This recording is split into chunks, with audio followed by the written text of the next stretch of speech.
Hey folks, my name is Charles Cooper. I will be your government instructor for 2305, Section 311.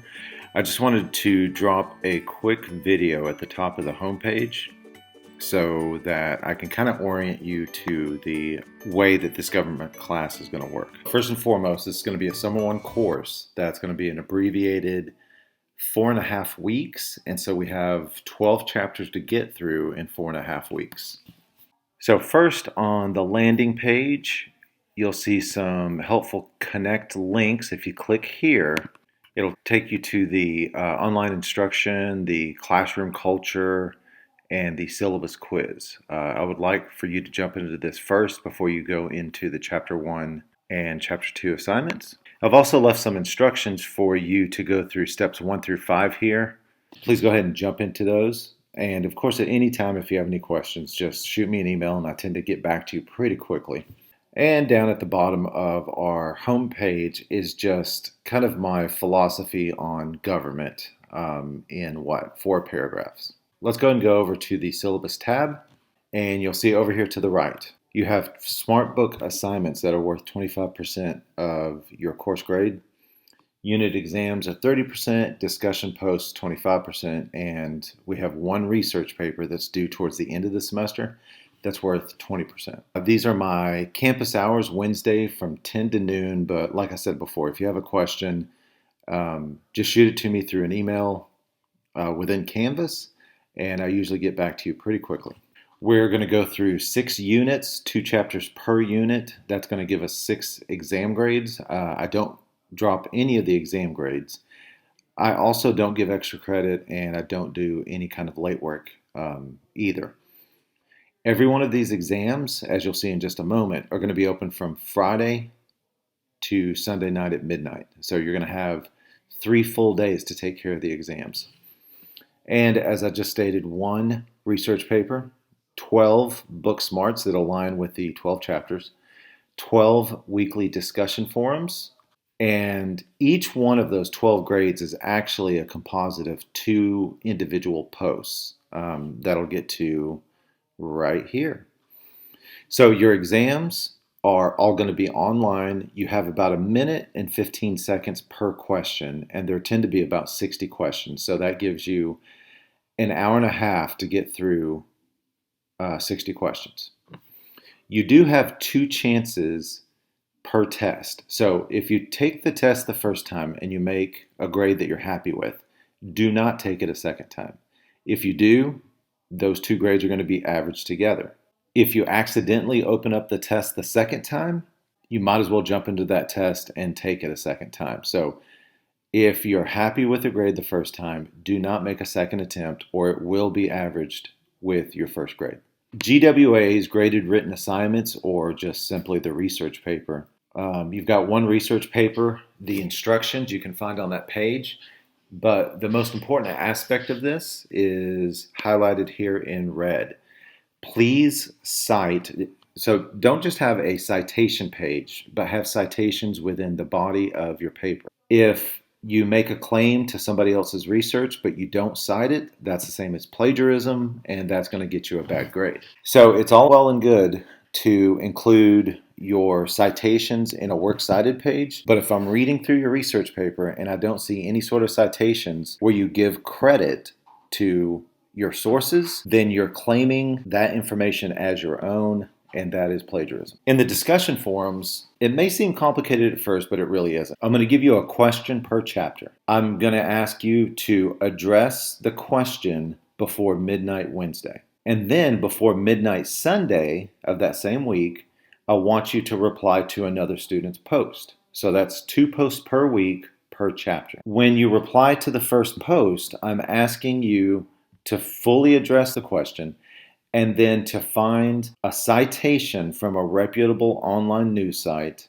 that supports your statement. For example, the first question in Chapter 1 may be something like, did you agree or disagree with the Federalists? So your first answer is going to be, I agreed with the Federalist because yada, yada, yada, and then here's my citation at the bottom. That's due by midnight Wednesday. Due by midnight Sunday is when you reply to another student's post You don't need a citation in the second. You simply need to just agree or disagree with another student. And I want this to be as academically serious and well thought out as your first post. I just wanted to give you an example of what a proper discussion forum submission is going to look like. You'll notice that this is the Chapter 3 discussion post in a Texas government class. We have a nice long paragraph that addresses the prompt. Here's a citation, or at least a link to a source that would support the things that are said here. And then the second post is a nice paragraph that doesn't simply say, I agree with your comment, but then goes on to give details on what it is that they agree with that the student had said. Now, this student had added a link to an article, which you do not have to do in your second post. So again, your discussion forums are worth 25% of your semester grade. So I'm going to ask you to post 2 times per chapter. And then down here at the bottom, Smart Book. This is the one that students usually do pretty well on. As you're reading through the textbook, you're going to answer some questions, and the questions are going to level up or level down to your reading level. So if you miss the first question, the second question is going to be a little bit easier. And if you miss that question, the third question will be easier than that. And so really this is all about, do you understand what you're reading? And it's really not a way to ding your grade. Usually most students do really well in this part of the course. And so that's 25% of your semester grade. Here's my calendar, and I intentionally make my calendar very, very predictable. Here's chapter 1. The discussion forum opens up on Mondays and it closes on Sundays. Your first post is due by Wednesday. Your second post is due by Sunday. And that's going to be the exact same way for every chapter every week. Book Smart for chapter 1 opens up on Monday and it closes on Friday. That's going to be the same every single week. And then your first research paper is going to be due June 30th, which is towards the end of the semester. So please be working on this a little bit at a time as we go through this semester that's basically a month long. And then if you jump down here to chapter 2, you're going to see the exact same instructions. Discussion forum for chapter 2 is open on Monday, due on Sunday. Your first post is due on Wednesday. Your second post is due on Sunday. Chapter 2 Book Smart, exact same thing as chapter 1. It opens on Monday, closes on Friday. The only thing different on your even number of chapters is that's when we have your exams. Your exam is going to cover chapter 1 and chapter 2. It's going to open Friday morning and it's going to close Sunday night at midnight. So you have pretty close to 3 days to take care of these unit exams. So the same thing, chapter 1 and chapter 2, the same pattern of assignments you're going to find in chapters 3 and 4, open on Mondays, close on Sundays for your discussion forums. Open on Mondays, close on Fridays for your book smarts. And then your unit exam opens on Friday, closes on Sunday. So that's going to be the same for Unit 1, Unit 2, Unit 3, Unit 4, Unit 5. The only exception to this is that Unit 6 is kind of staggered as far as dates are concerned on top of Unit 5. So Unit 6, we still need to cover those last 2 chapters, Chapter 11 and Chapter 12. But I open up all of the assignments at the same time, which means your Unit 6 exam, which normally opens up on a Friday and closes on a Sunday, it's going to be open from the 9th to the 13th. So all of these assignments are going to be completely open and accessible to you from the 9th to the 13th. And if you finish everything on the 9th, then your semester is done on July 9th.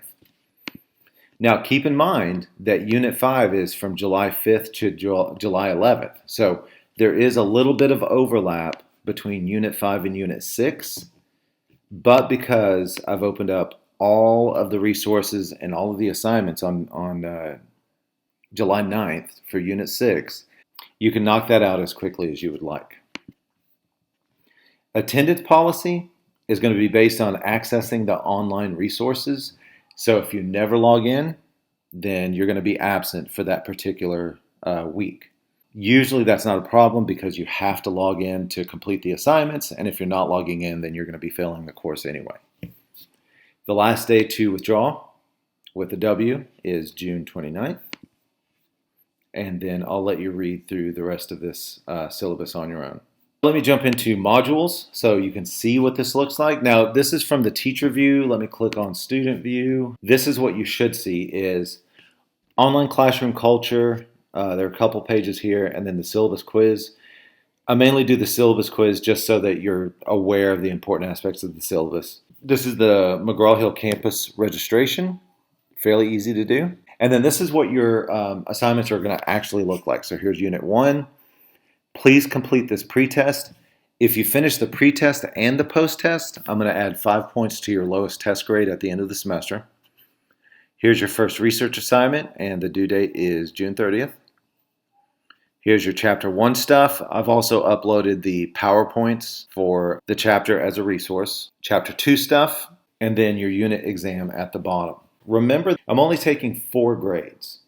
Book Smart assignments, discussion forums, the research paper, and your unit exams. So you'll notice with these 4 assignments in Chapter 2, there's a Chapter 2 quiz. You can take it if you'd like, or you can ignore it. This is here just for an extra resource for you guys to kind of test your knowledge on each of the chapters. Chapter 2 Social Contract, again, that's there for you as a resource. You don't have to do it. But if you do, it's probably going to help you out on the exam. That information, at least. Chapter 2, Separation of Powers. Again, that's an extra assignment you do not have to do. And then, of course, these PowerPoints, there's no way for me to grade those. So these 4 assignments are there for your benefit, but if you choose to ignore them, that's fine. May look like you have lots and lots of assignments here, but I'm only grading 4 of those categories. Those other assignments, they're there for to prep you for the exam, but you don't have to do them. Okay, folks, that's about it. Again, if you'll send me a message within Canvas, I tend to get back to those almost immediately, but sometimes it takes me 24 hours to get back to you. Sometimes, if I'm really busy at my other job, maybe a little bit longer, but I do get back to you pretty quickly. If you have any questions, concerns, comments, if I drop the ball on an assignment or something just doesn't seem right on a test question, always reach out to me. I am here to help you be successful in this course.